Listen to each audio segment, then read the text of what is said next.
Hello, this is Greg the Real Economist. Today is a product review video. Now I've been looking around for a few months for an affordable throwing tomahawk. And I found this one. It's called the Defender Extreme. Now it looks pretty cool. It's got a hole for you to hang it. It's got everything. Now it is a throwing tomahawk. It's got a paracord handle, stainless steel. Okay. So we're going to review it now. My big thing on any product is it should be able to do what it's designed to do. Now, a tomahawk is a Native American axe or hatchet. So a tomahawk should be able to cut wood. It should be able to help you, I don't know, debark something. It should be able to, if the edge is sharp enough, you should be able to skin something with it, use it to prep a hide. And of course you should be able to throw it and it should stick. So we're going to demonstrate a couple of those. We're not going to demonstrate the hide because I don't have one handy today. It's not hunting season here yet. Dove season just started today, and I didn't get a chance to go. But I will later on in the week, so that'll be good. Plus, there's so many people out on opening day, it's just a nightmare sometimes, depending on where you're going. But we're going to be talking about the Defender Extreme Throwing Tomahawk. Now, before I get started, it does come with a sheath. The sheath is well constructed, but this seems to be my major complaint with a lot of the reviews I do. It does not have any way of hooking it to a belt, backpack, nothing. There's no loop.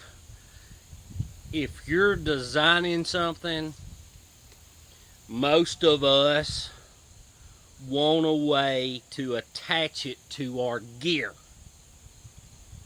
So if you see this and you're a designer, I know unless you're actively out there doing stuff, that's probably the last thing you think about. But it's kind of important. So, not on the sheath, okay? The sheath is good quality, but, and don't get me wrong, it's durable. But without that loop, without some way of attaching it to my gear, that's not good, okay?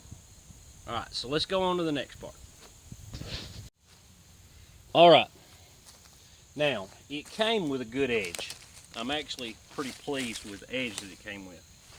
Now I want you to realize that what I'm doing here, I've got a limb that's dead and then I got one that's still green. Now the dead should be fairly easy to work with.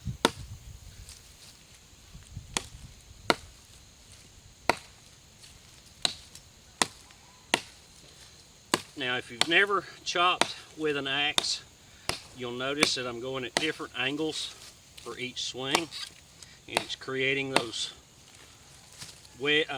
shavings there. And that's just the way you do it. Alright, so the dead wood worked pretty good. Now we're going to go to the live. If I can not fall here.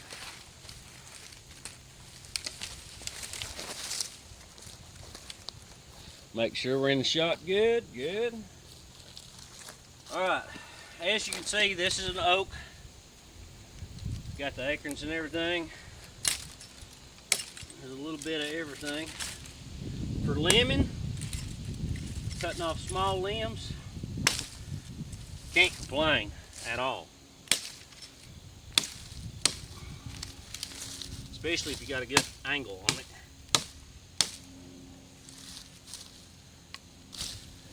Alright, now this is a much smaller diameter than the other one. I'll move up later here in a second. This will be firewood for later in the year for me. Which this won't. It's green. Maybe we'll talk about firewood in a later video.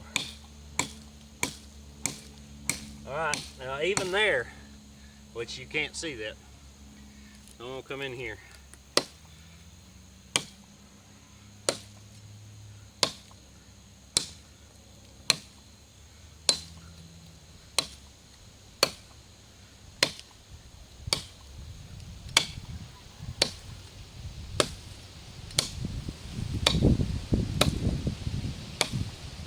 Alright, well, you saw that the green wood was a lot tougher than the dry wood.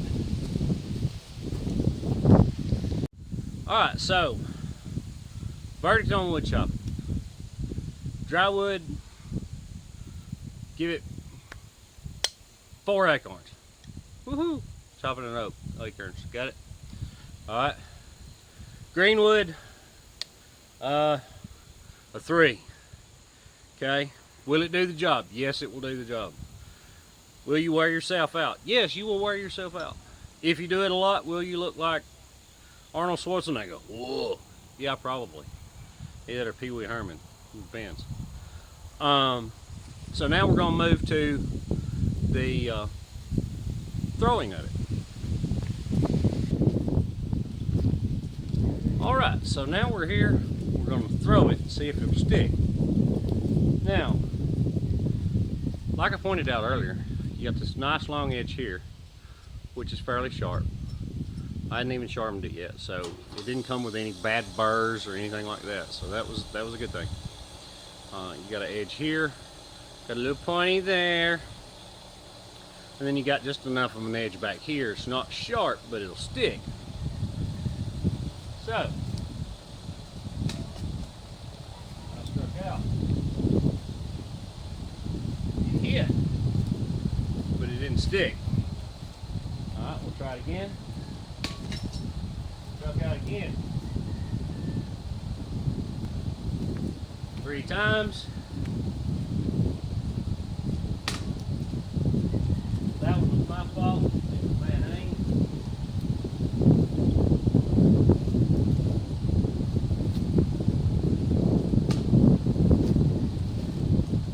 4 out of 3. 1 out of 4. Sorry. It's not real good. Let's see if we can change angle, see if maybe I threw it different, and let you see how it sticks, okay? Thanks. Alright. Back about the same distance. It hit a good edge. You can see where it hit right there, but it didn't stick.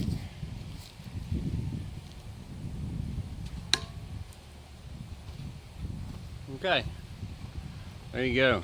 Now, so out of 6 throws, I only had 2 sticks. Now, we'll say this. Sorry about that. See the way it's stuck? A throwing weapon takes a lot of practice. A throwing weapon takes a heck of a lot of practice.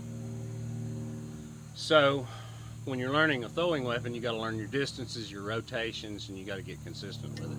And I'll be honest, I really hadn't done that. So 2 out of 6 is probably not real bad, considering I hadn't spent a whole lot of time with this other than trying to beat it up.